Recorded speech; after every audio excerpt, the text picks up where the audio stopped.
Yo, what's happening, folks? UNHOST here. Welcome to another episode of Facts, and today I want to talk to you guys a little bit about some of the 1.4 implementations, just kind of that have been released through the snapshots themselves. And there's actually a lot of stuff that I checked out and didn't really know about, and there's also some stuff that was talked about after the snapshot was released because, I mean, you guys know Mojang, they kind of troll us and hide secrets and stuff. So there's some stuff that, I had never heard of and some of my friends had never heard of. So, what the heck? That was weird. As you guys can see, this kind of disappeared. You guys probably see all these goofy things in my hotbar right now. But yeah, like I was saying, it's just stuff that people have found out afterwards and so on and so forth. So the first thing I want to talk to you guys about is some of the items that you can give yourself that have different data values, like these blocks here, a lot of them. You can't get the command block in the creative mode inventory. You've got to give yourself the block data ID is 137, I believe. So you're going to type give unhost 137.1, and that means that you're giving yourself the 137 item. That's the data value that's attached to it, and you're giving yourself one of them. So as you guys can see, there we go. If you guys ever wanted to know how to get one of those, I'm sure a lot of people know that, but there's also some other cool items. I'm not sure the point of this. I've noticed that it disappears randomly. Let me check the block ID real quick. The block ID is 95, so, give on host 95.1. It's kind of a weird block. I don't know why they have this in the game. Not sure at all. Random updates will make it go away. See, I don't know why that just went away. So it's kind of a mysterious block. Probably not useful by any means. But you've also got these, the cocoa plants that you can kind of plant in midair until they're updated. I haven't let one grow yet. I kind of want to sit around and see if it updates itself or not. So let's just, yeah, so when it updates, it'll just take itself off. So, I don't know, that could be useful for a custom map by any means. I don't know, just experiment around with it a little bit. You guys can find some cool stuff. So, there's also these, the sugarcane that you can simply, let's see, actually I don't even know if you can place it or not. Yeah, okay. It's just kind of got a different look to it. These are both repeaters, believe it or not. I thought it was the half slab full blocks, but I guess not. Placeable string is right here.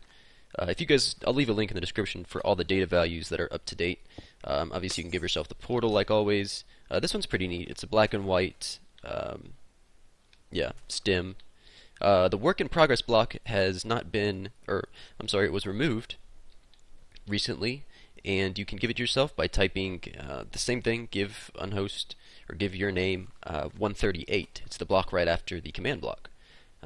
In the command block, you can just put different kinds of commands in there. And while we're on the subject of that, also there's this little weird thing right here.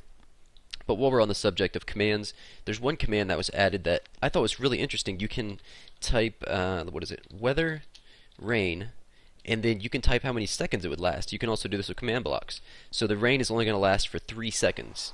It does go by seconds, and it's only really sporadic. So I think I could do a thunderstorm too.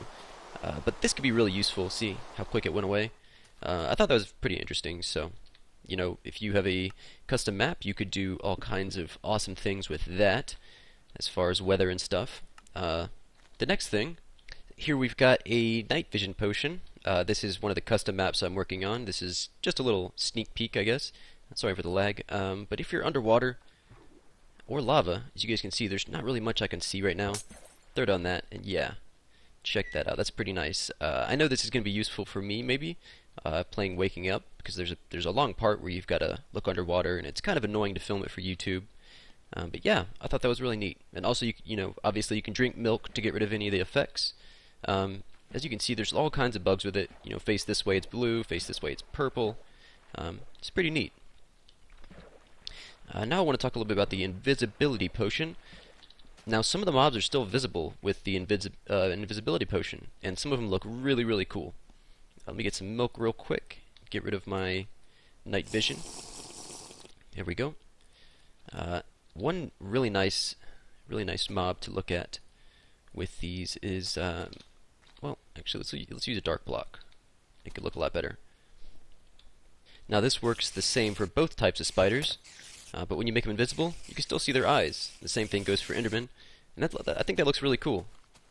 Got those spiders floating around right there. Give you guys an Enderman. Sorry, the phone's ringing. Here's an Enderman right here. Throw some invisibility at him. You can still see his eyes. So that's really cool. We've got some other mobs, definitely. The sheep are pretty funny. Let's see, we can get a sheep. We'll get a dog as well. Let's see. There's the sheep. I love the invisible sheep. Check this out. Their faces go away. Their legs go away. I like that one a lot. Mushrooms are pretty good too. I think just the mushrooms on top of their backs stand up. But this could be good for like a server prank or something like that. Just make someone's mob invisible. Yeah, you can still see the particle effects from the Enderman as well.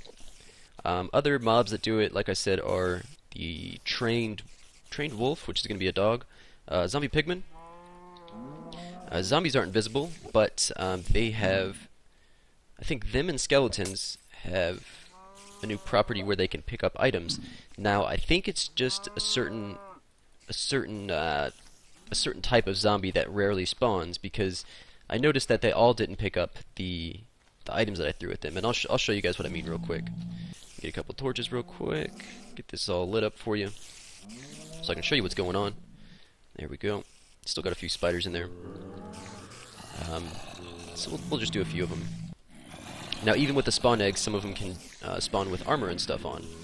But like I said, it's really rare. I'm not sure the exact number, but it's pretty rare. You also get these guys. So we'll throw a couple items. They pick up any block at all. They can pick up any block, any item. They can equip armor, but it's only certain ones. Obviously, it doesn't look like any of these guys can. We can knock them around a little bit.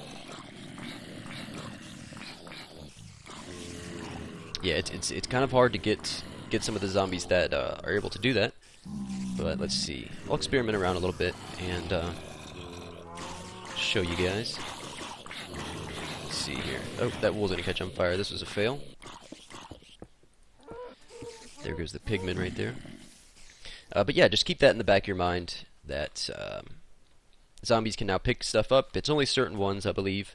This might get changed, but they can pick up any block. I had a zombie when I was mining on the native server. He had a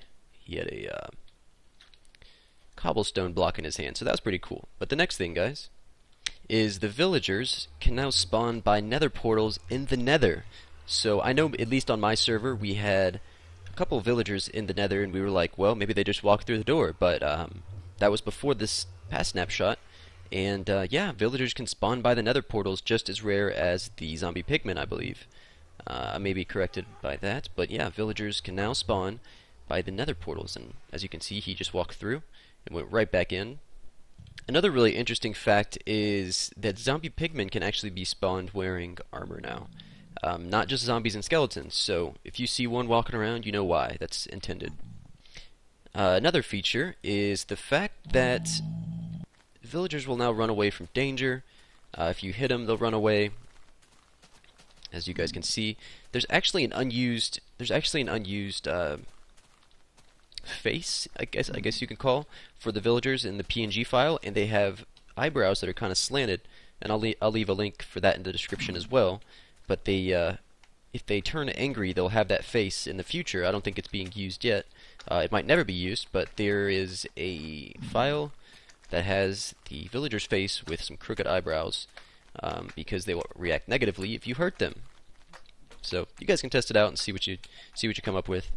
Now, I'm sure some of you guys know that spreading fire in hard difficulty on the new snapshot will spread absolutely rampantly until your game crashes.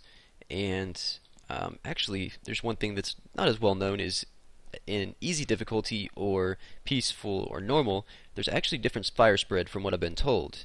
Easy doesn't spread fast or much at all, and normal is about normal as it used to be. So now, I was told there was no recipe for an invisibility potion yet, but I did figure out that there in fact is. It's going to be a netherwort, which makes it an awkward potion. Go ahead and add a golden carrot in there, which will give you the night vision potion. Then add a fermented spider eye, and what that does is give you a legit invisibility potion. So I'm pretty sure that's how they're going to keep it. But yeah, like I said, it wasn't very well known if it existed at all, a formula or anything like that. But yeah, that's it. Now another thing I found really interesting is that if you harvest carrots with a fortune tool, any kind of fortune tool, it'll actually affect it and give you more carrots, but on the other side, potatoes actually do not get affected at all whatsoever by a fortune enchantment. And also real quick, the button recipe is changed. It's just a single block, either stone or wood. So that right there will definitely give you a button. It only gives you one, which I think it shouldn't. I think it should actually give you two, but who's to say my thoughts are important. But I'll just show you guys real quick. Just throw one piece of wood. Voila.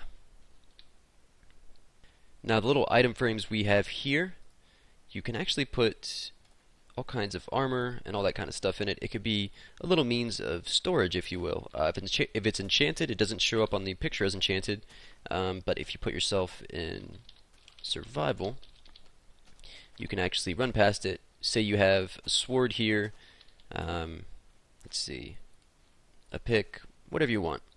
It could be a little secret storage for you. So you just run past it, come over here, collect all your items, and you should be good. And obviously you can put anything you want in there. Blocks show up. Turn it all around. The last thing I want to tell you guys is the Wither boss now has a shield that goes up that makes it, I think it's all projectiles. It's immune to all projectiles. I had a world save with the Wither on it. Sorry I couldn't pull it back out. But that's pretty much it. I just want to let you guys know the lesser known things of 1.4, and hopefully you guys enjoyed. Appreciate y'all for coming around. As always, this is UNHOST. Appreciate you. Adios.